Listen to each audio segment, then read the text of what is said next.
That's ridiculous. I don't know what I was thinking when I agreed to follow Renita and Bo Brannon. Another round of applause for them, everybody. They were amazing, right? Yeah. Okay. Well, because this is the Heart to Heart convention, not surprisingly, we're going to do a product training on the heart and the cardiovascular system. We are going to be covering a tremendous amount of information. So I'm going to go very quickly through these slides. So I would advise on some of them, you take a picture because there's going to be a lot of links, and there was just simply no way to fit all of this information on single slides.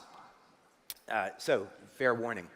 Okay, now when we're going to talk about the heart, and we're going to take a look at what can we do to prevent or reverse cardiovascular disease, we need to have a mindset about this. How are we going to be thinking about it?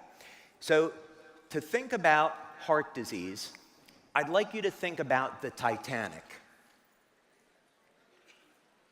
All right, we're off to a bad start. Guys, I know you were looking up here, and you weren't looking at your wife or your girlfriend. And by the way, when I refer to a woman, I'm referring to a person with ovaries, okay? Just so we can all be clear.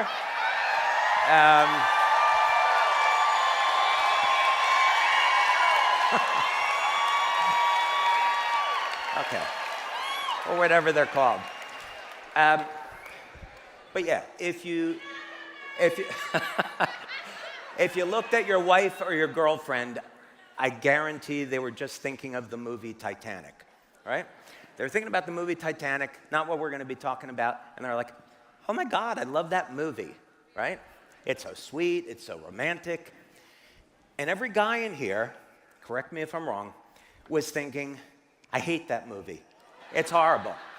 Because every guy in here knows that if he was on the Titanic, he would have been the one hanging off the edge of the ship as it's about to go into the water, and he was in a tuxedo because you wanted to get dressed up that night. All right?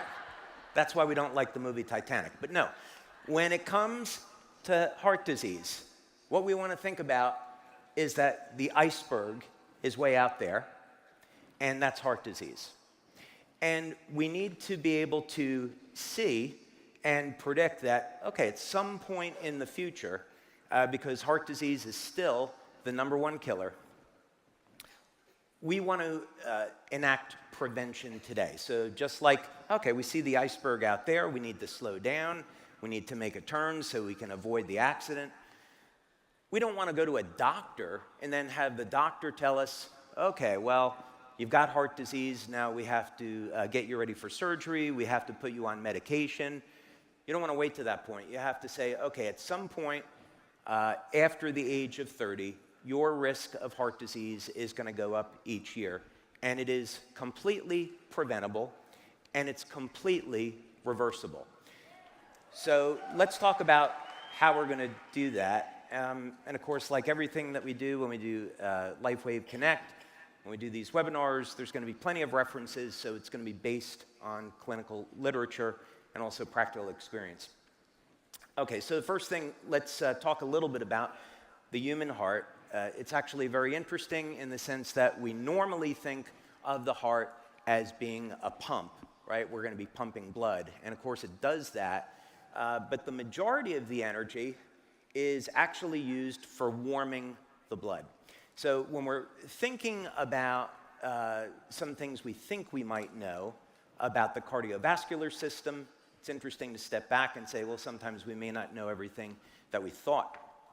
Another very interesting thing about the human heart is that it has an extremely powerful energy field. And it's measurable with something called the squid magnetometer. It's a superconducting magnetic device that was invented back in the 1960s. And this energy field around the human heart is about 100 times more powerful than the field produced by the brain. So we can use these techniques to quantify and measure the electromagnetic system around the heart and the brain, and also look at the shape of these fields. We'll talk about that in just a second. It's called magnetocardiography. And what's important about this is that the shape of the field, if it changes in a detrimental way based off of a standard, we can predict heart disease many, many years before you actually have a problem. It's similar to medical infrared imaging. Medical infrared imaging can detect vascularization of breast tissue, as an example, years before a woman gets breast cancer. So this allows us to come up with strategies to reverse this pathology before it becomes a serious problem. So these are very, very important tools. Now, of course, we're going to associate the emotion of love with the heart. So what is the relationship between spirituality and the heart? And normally we might think of this as being something esoteric, but I don't really think so. I think things that are esoteric, mystical, are really a science that hasn't been discovered yet. So let me show you what I mean by this. The Old Testament, of course in Christianity, it's all kind of relative. In Christianity, the book of Genesis is in the Old Testament, and then of course there's the New Testament after the birth of Christ. So in the Old Testament, let's say we were going to take a look at, it was written of course in Hebrew, New Testament was written in Greek, and the interesting thing about both of those languages is that each letter in those alphabets can be converted into a numerical value. So let's say that we're talking about the heart. What is the Hebrew word for heart? It's lev. Okay, doesn't seem like much so far. But if we convert lev over to a number, we come up with the number 32. Okay, what do we know about the number 32? Well, first, it's a number that's known for balance and harmony and peace, like you might expect. Nothing unusual there. But if we look at the King James Bible, and the reason I'm going to use this version is because many people consider it to be mathematically pure and the inspired word of God.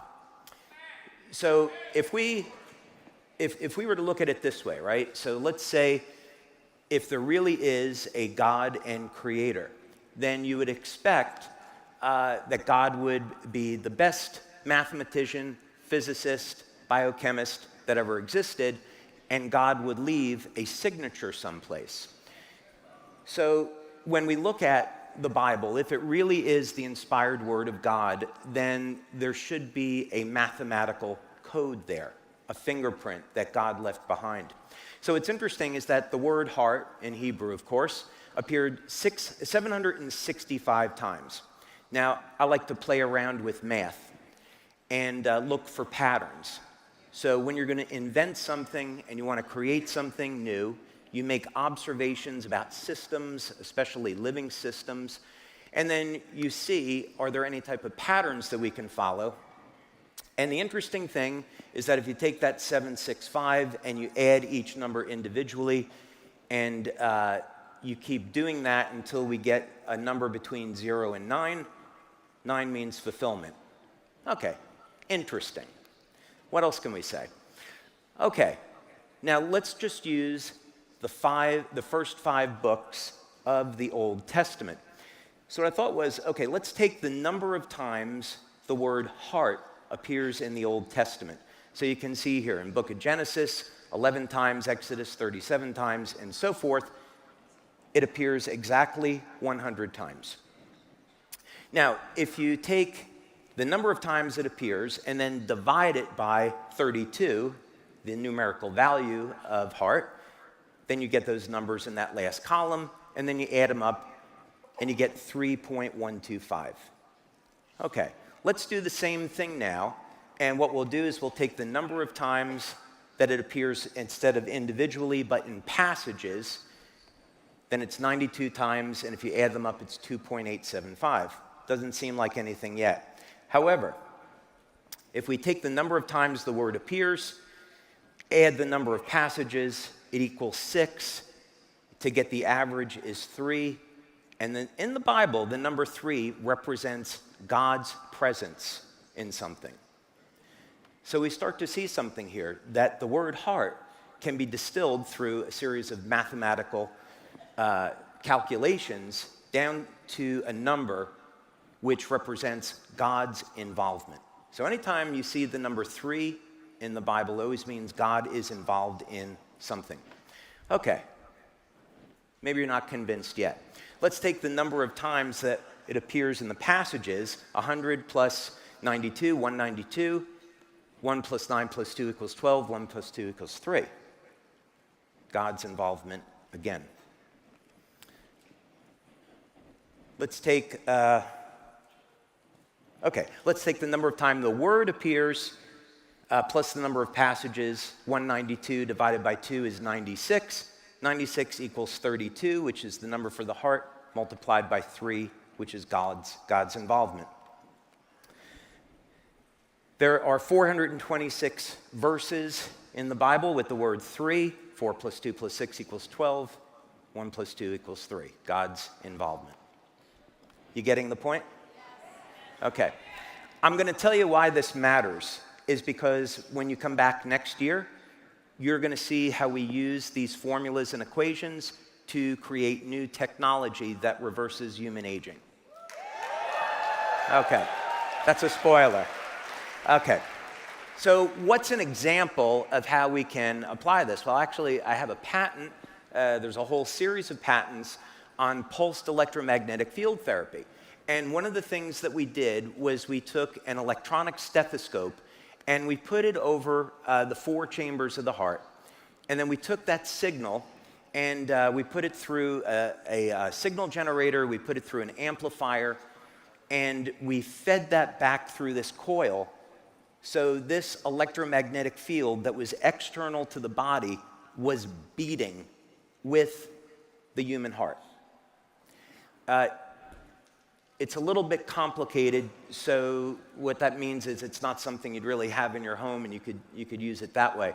But what we were doing with this was regenerating nerve damage, peripheral nerve damage. And we found it to be very, very effective. So there's actually ways that we can take this math and apply it in the real world to heal. All right, now let's talk about the enemy. Let's talk about heart disease. And of course, what we want to do is understand first what is the problem that we're trying to tackle here. So we know that atherosclerosis is going to be a thickening of the arterial walls, stiffening of the arteries over time, accumulation of plaque, reduced blood flow. And this is something which is not inevitable, but if you're dealing with this problem now, we want to, or if you're interested in preventing it, then the question is, what is it that we need to do, and how did you get into that circumstance in the first place? And unfortunately, let's see, if this is not working, unfortunately. Or is it? Oh, there we go. With current medical treatments, so you go see your medical doctor. Doctor says, well, you have clogged arteries, essentially, and so you're a candidate for bypass surgery. We have to put you on drugs. Maybe you're going to get put on statins, which have undesirable side effects. And it's unlikely, because I'm not knocking medical doctors. Most don't get the training that they need to look at putting one of their patients on an exercise program, on diet and nutrition, the value of supplements. They just simply most don't get trained in those disciplines. So they're going to recommend what they are taught in medical school, which is going to be surgery and drugs. So this, of course, is what this looks like if you essentially look at a pipe, and then the inner diameter of that pipe gets smaller and smaller over time. There's going to be reduced blood flow. and then ultimately, of course, blood flow is blocked entirely, and this is something we absolutely have to avoid because that could result in a heart attack or a stroke. So, of course, there's current treatments for heart disease, as we already talked about, and these things are fine if someone needs surgery. If it's life-threatening, then maybe there's not time to reverse the condition, but the whole idea behind this is we don't want to get to that point in the first place. So, of course, the problem with this approach is that someone goes to see their doctor and it's already too late. The medical doctor is not thinking about necessarily prevention. Not most of them. You have medical doctors, of course, that are clinical nutritionists, they're acupuncturists as well, and they're going to be looking at these therapies. So I'm definitely not knocking medical doctors. This is more a commentary on the system of indoctrination in medical school of what is lacking.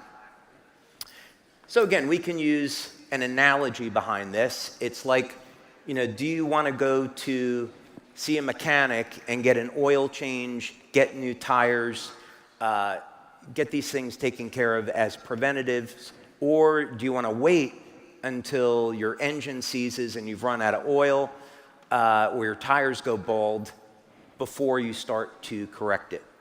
Okay, the choice is pretty obvious, is that we want to do the preventative maintenance on the human body so we don't end up in this situation. So, a little bit of a disclaimer first. I am not a medical doctor. I'm not giving medical advice. We don't claim that our products treat, cure, or mitigate any disease in human beings or animals. And these recommendations are for you to simply say, wow, this is very, very interesting research. I need to take this research to my healthcare practitioner so they can recommend what will work for me in my situation. Is that fair? Come on. Is that fair? All right. Fantastic. Great. Okay. So let's look at some of the causes first of heart disease. Most of these are going to be pretty self-evident. We're going to start with lack of exercise. And a good reason to start with this is that the clinical data is overwhelmingly positive that exercise is better than any type of pharmaceutical drug when it comes to preventing and reversing heart disease, bar none. So any strategy that is going to include preventing or reversing heart disease by default has to include some type of exercise. It can be, if you have some weight to lose, it can be just something as simple as walking, getting the body moving, starting off slow and working up, and then preferably doing combination of resistance training and cardio. Lack of proper nutrition is obvious. If you saw that movie Super Size Me, where the guy was eating McDonald's 3 times a day, after like 2 weeks, he was practically dead, right? So we have to be thinking about our nutrition. What are we putting in our bodies? That's absolutely critical.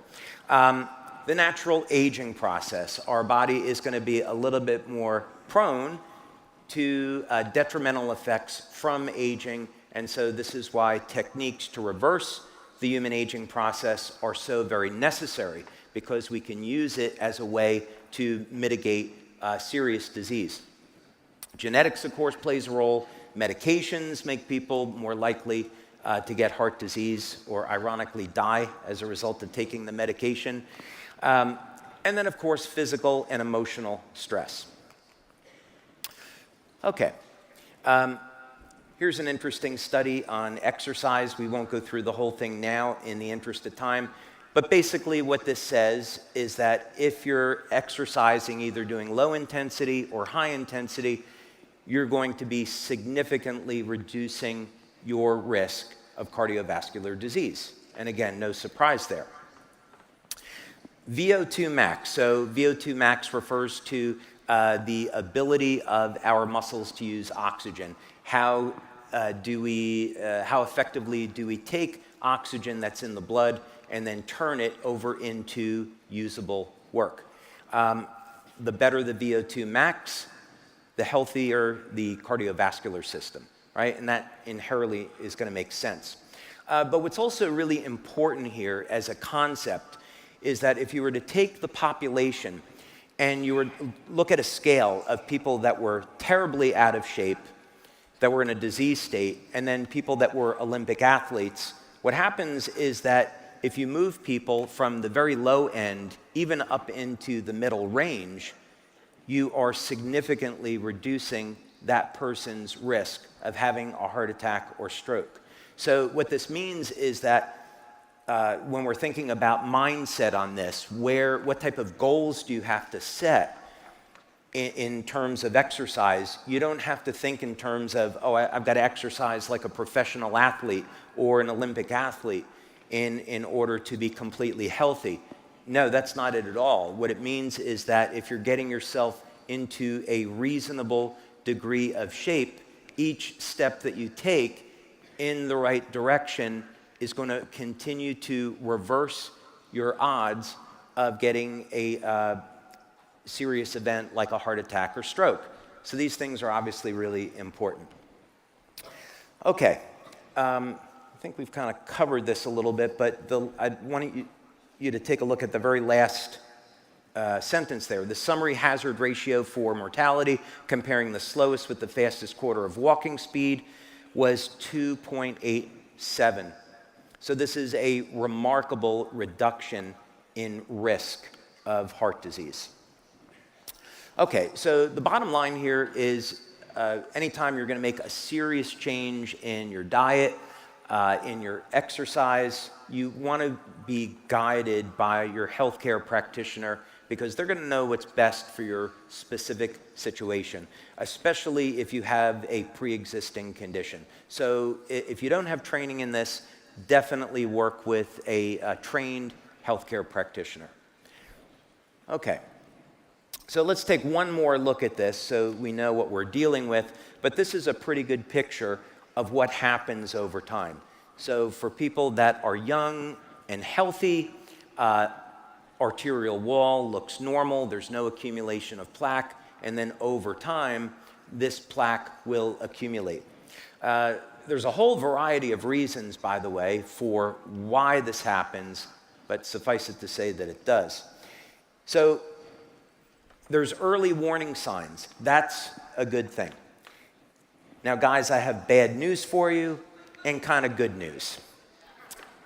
The good news is that if you have erectile dysfunction, it's an early warning sign of heart disease, so you can go ahead and do something. The bad news is, I'm sorry to hear you have erectile dysfunction. But that's something, it's a little bit, we refer to it as the canary in the coal mine. That is about 60% of the time, it is going to be a symptom of cardiovascular disease. So another percentage of time, let's say it's psychological, but the majority of the time, it's an early sign that there's heart disease. Of course, poor circulation. If you're having problem with your extremities, they're getting cold, that's going to be an indication that the cardiovascular system isn't doing what it's supposed to. High blood pressure, of course, is fairly obvious, chest pain, and so forth. So, and by default, as the amount of weight that you have around your waist increases, further risk of heart disease, diabetes, and cancer. So the good news is that there's warning signs here, and we don't have to really guess as to whether or not we're prone. The other way to look at this, too, is that as we get over the age of 30, 35, we should be proactively engaged in proper exercise, diet, nutritional supplements, patches, to reduce our risk of having a heart attack or stroke as much as possible. Okay, so then how would we characterize some of these things? And the reason why this is important is that if we can, like when I'm looking to invent something, I want to create a detailed map of the problem to define the problem. Because if you can't articulate, if you can't define the problem, then how are you going to come up with a solution? So in things like age reversal, you want to understand what is really going inside the cell. We can look at mitochondrial function. We can look at the potential, the electrical potential around the cell. There's epigenetic changes that occur, so changes in gene expression. The ability of the cell to detoxify. We look at the phase angle around the cell membrane. These and other measures are an important way to define the aging process. So as we define the aging process, then we can look at each one and say, okay, how exactly could I go about enhancing mitochondrial function? And then if we do that, what effect is that going to have on gene expression over time? And ultimately, is that going to result in lengthening telomeres? Is it going to result in beneficial changes in gene expression? And then so ultimately, do we see reversal of the age of the cell? And this is actually a relatively long process. We were doing a study, I don't know if I should say this. What the heck. We were doing a study on to see if any of our patches would lengthen telomeres. And what we found is that if we looked at 3 months post using this patch, you couldn't see any change in the telomeres. But at 6 months, you began to see those changes. In age reversal, you have to go about 6 to 9 months of using a product before we actually start to see beneficial changes in gene expression. So some of these changes are going to show up in a relatively short period of time. There are effects which we can measure in the metabolism of the cell by doing blood and urine testing that will show up within minutes, bioelectrical tests that show up within less than 1 minute, but then other things are going to be much, much longer, 6, 9 months. So it's important that we look at these things from the point of view of you start on an exercise program, you start taking supplements, you start using patches. There's going to be effects that you're going to see immediately, like reduction in pain, improvement in range of motion. There's going to be other effects that will show up over a period of a few weeks, such as 3 to 6 weeks, improvements in cognition. And then there's other effects yet that are going to show up over a period of many months. So it's important to be very, very consistent with these programs. Don't start a program and then a week or two later stop because you didn't think something worked the way that you wanted it to. This is about, a lifetime commitment to health and wellness. Okay. So how could we go about then reversing heart disease? Let's get right to it. And we want to do this, of course, as natural a means as possible and hopefully avoid surgery and avoid medications. Okay, so we're going to skip through this one very quickly with exercise. But needless to say, there is a direct correlation between human aging and strength and stamina. The correlation is extremely clear that if you want to have a long health span and stay healthy and strong for as long a period of time, you must exercise.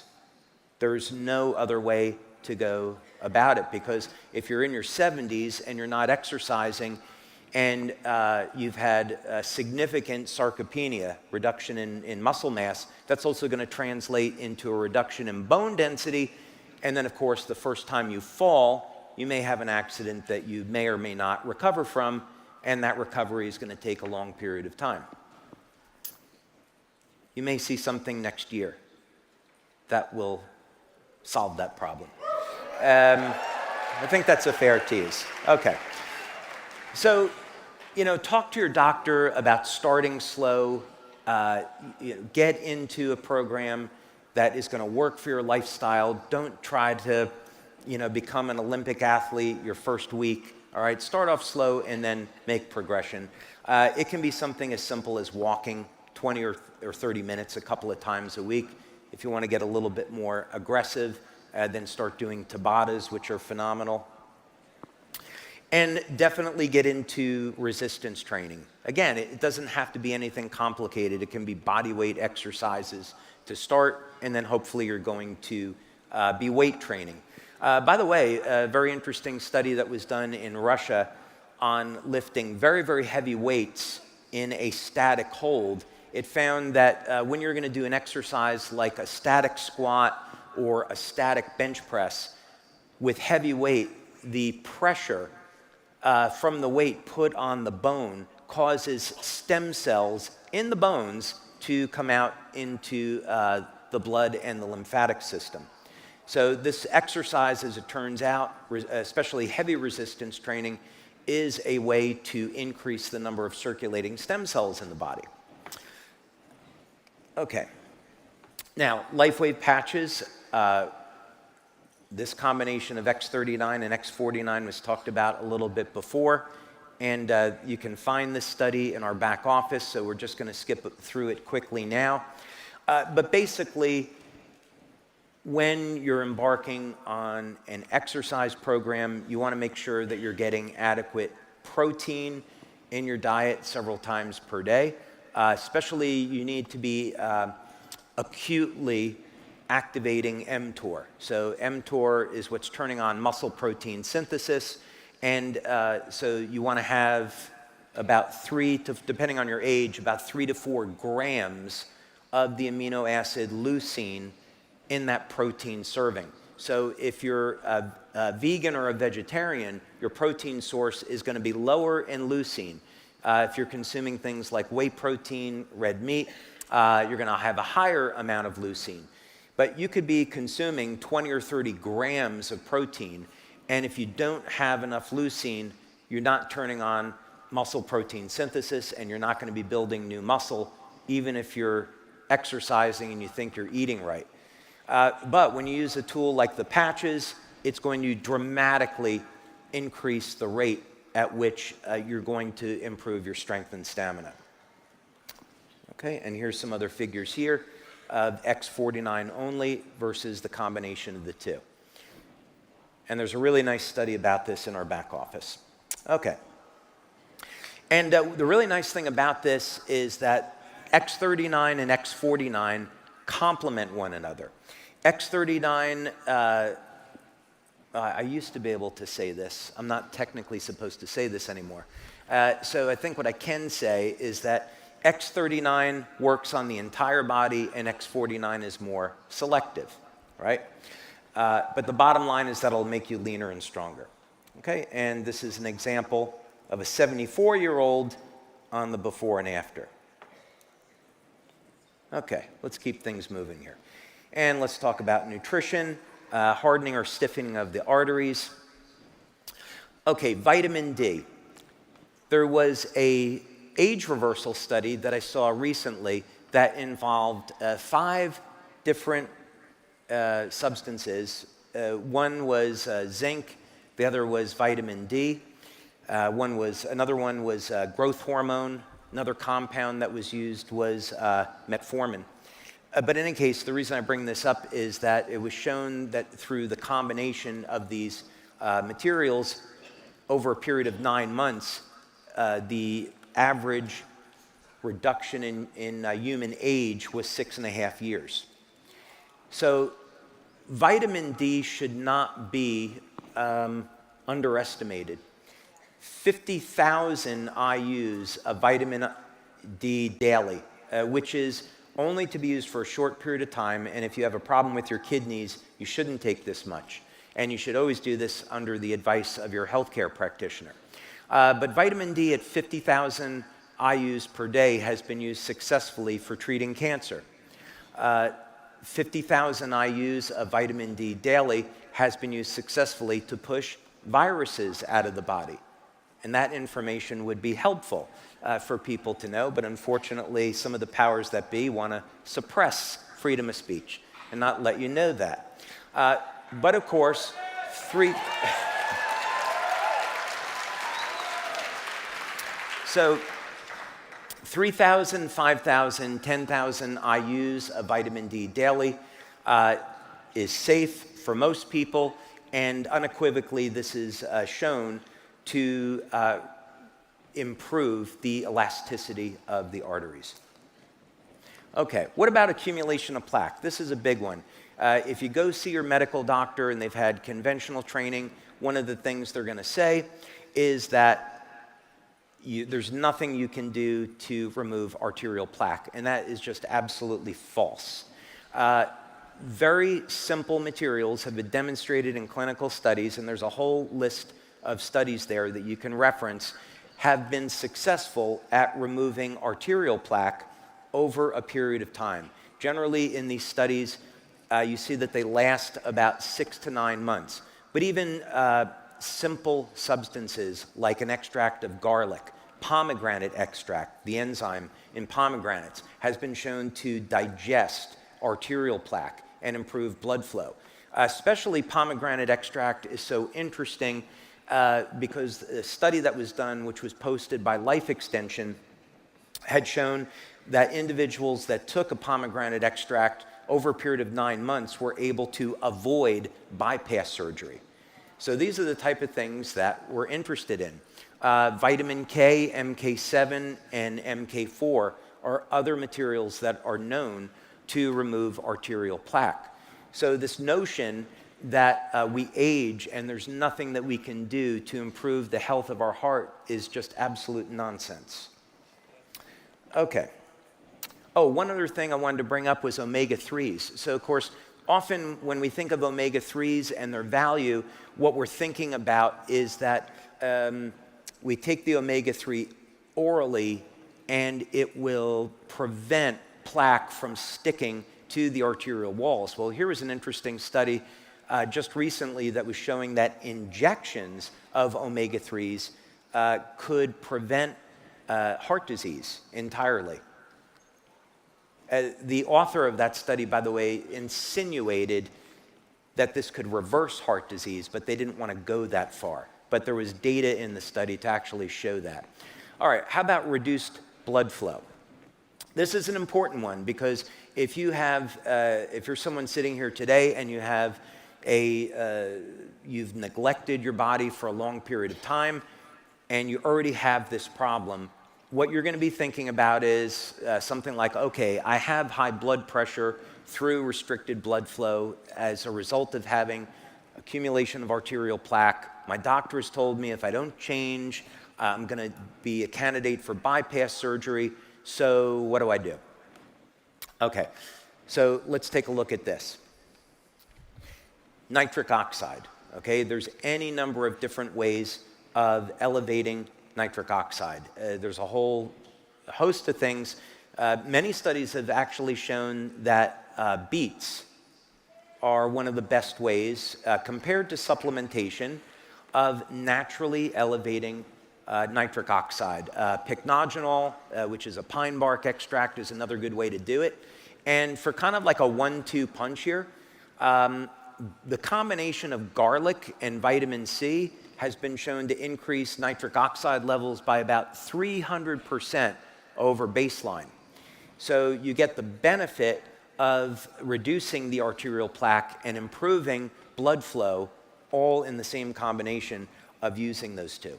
There's another one that's really good, which is black ginger extract. That's something from Thailand. It's relatively uncommon, but you can get it. And that does a great job of improving nitric oxide and blood flow. And these are things that go to work immediately, by the way. They'll also, not surprisingly, many of those things, because they're elevating nitric oxide, people will see almost an immediate reduction in their blood pressure. So this brings up another question. If there is an accumulation of arterial plaque, then there's going to be damage to the endothelial lining. What do we do about that? I wanted to mention this one enzyme specifically, which is nattokinase. Now, nattokinase is it's a natural enzyme, and it's found in fermented soy. And very quickly, this was discovered in Japan. And what was found was that people that were consuming natto had a much lower risk of heart disease than a control population. And so it was quickly found that nattokinase was the active compound. Well, sure enough, if you take nattokinase, it will improve blood flow, it will prevent and reverse heart disease. But nattokinase more recently has been shown to digest viruses like those that are related to COVID. Oh, I guess I can't say that. Okay. It rhymes with a virus that rhymes with schmovid. All right. So that's an important one. So one of the things, as an example, that you could include in your daily regimen, which would be for everyone, no matter how good a shape you're in, is nattokinase. And the reason for that is that it will help to reduce your risk of heart attack, reduce your risk of stroke, improve blood flow, reduce your risk of neuropathy, and eventually we're all going to get COVID again because this is going to be around forever now. But the good thing is that we can adopt strategies that prevent us from showing any symptoms, right? You guys do know that they're putting the mRNA vaccine in food now, right? And in animals and that kind of stuff. Yeah, so we need to be thinking about these things that when they're not telling us they're in food and it's going to get into our bodies, what can we do to destroy the spike protein? So fortunately, God and nature have already provided solutions for us. We just need to go out and use them. Okay. So let's look at inflammatory stress. Another thing that, of course, works very, very well for COVID is NAC, and it actually works so well that here in the United States, the FDA tried to take it off the market, and it's relatively speaking, a natural compound. But not surprisingly, anything that is going to reduce inflammatory stress in the body, which would be antioxidants, coenzyme Q10, NAC, vitamin C, for serious cases of heart disease, 10 grams up to 70 grams IV of vitamin C is used. And then something that's very, very successful at treating cancer as well as heart disease is the combination of DMSO and curcumin by IV or taking it orally. Okay, then for high blood pressure, this is, of course, it's a big one and actually has a very, very easy solution. The first thing that I want to mention is the combination of taurine and magnesium. Any of the recommendations that we showed before on elevating nitric oxide are going to work at helping to reduce blood pressure. But the clinical studies on taurine show that it's more effective than pharmaceutical drugs at lowering blood pressure. And it's a common amino acid. The other thing about taurine, this is something that we study in our lab and we devote research to because it appears, based on human data now, that if you want to extend your lifespan and also stay younger in the process, you should be supplementing with taurine. Animal studies and human studies are starting to indicate that it could be a 20 to 25% increase in lifespan using taurine. And I think what we'd say is that the mechanism of action is not entirely well understood. But the short-term benefits of taurine are really enormous. They're going to improve cognition, improve the health of the heart, and for men, they can also play a role in supporting healthy testosterone levels. So there's many good reasons for using taurine, but it will at doses of, let's say, 2 to 4 grams daily, and I wouldn't take it all at once. It will drop blood pressure very, very rapidly. Magnesium, of course, is another one and should be a staple. Magnesium threonate, magnesium citrate, magnesium glycinate especially. Those are all really great options for managing blood pressure. Okay, now what about the patches? I know you've been waiting for this part. Yeah.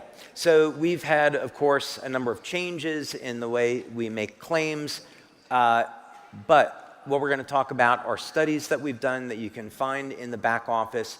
And since 2005, we've been doing clinical studies on our patches using techniques like heart rate variability to look at what are the effects of the patches on the heart. Oh, by the way, I should probably mention, my patch protocol today: X39 on the back of the neck, X49 below the belly button. I've got a set of energy patches on kidney 1 on the bottom of my feet, and of course, I have patches on heart 3 on my elbows. So I wanted to patch the heart meridian since we're talking about heart to heart. So we have done studies on X39 as well as our other patches at improving the health of the heart. And it happens very, very quickly. With X39, in as little about 6 weeks, we see measurable improvements. Now, there's this little thing called copper peptide. And as it turns out, if you go take a look at the research that Dr. Lauren Picard has done since the late 1960s, there is a very strong correlation between levels of copper peptide in the body and the health of the heart, and of course, longevity. And these effects are directly attributed to the ability of copper peptide to have favorable gene expression. Okay, and that's an example of one of the studies. Now, we've also done studies, as I mentioned, on energy enhancer. This one was done by Homer Nazaran, a biomedical engineer at the time at the University of Texas in El Paso, but with techniques like heart rate variability, which measures the ratio of muscle contractions between the chambers of the heart, low frequency and high frequency muscle contractions. We can see the effects of our product on the autonomic nervous system. So if we can get the body into a more relaxed state, that's going to have a favorable change on heart rate variability, and ultimately that'll show as an improvement in the health of the heart. Sorry, I've got to keep moving here. I'm a little bit behind. This is another study by Tom Budzinski, and again, you can get this in your back office, and it's showing very, very similar benefits. Now, carnosine is stored in the brain and the heart and the muscles. It's for anyone that has a problem with their eyes, there are carnosine drops that you can take. So if you have high blood pressure and now you're having a problem with your vision, you should be thinking about carnosine. But you can actually, in Europe, it's prescribed as medication for the health of the eyes, and you can get it here now in the United States. But because carnosine is an antioxidant, it's an anti-inflammatory, what we found when we studied carnosine and heart health was that even within the first week, it was going to show very, very significant improvements in strength and stamina. So this is important because if you're getting started with a health and fitness routine, this can really jumpstart your results, and this will keep you motivated. You know, if you're going to see results as little as your very first week, the odds of you continuing are pretty high. Okay, and another important thing about carnosine, very, very interesting thing about this nutrient, well, two things. One that I will just say, this study was done by oral carnosine, is that it protects the telomeres from shortening.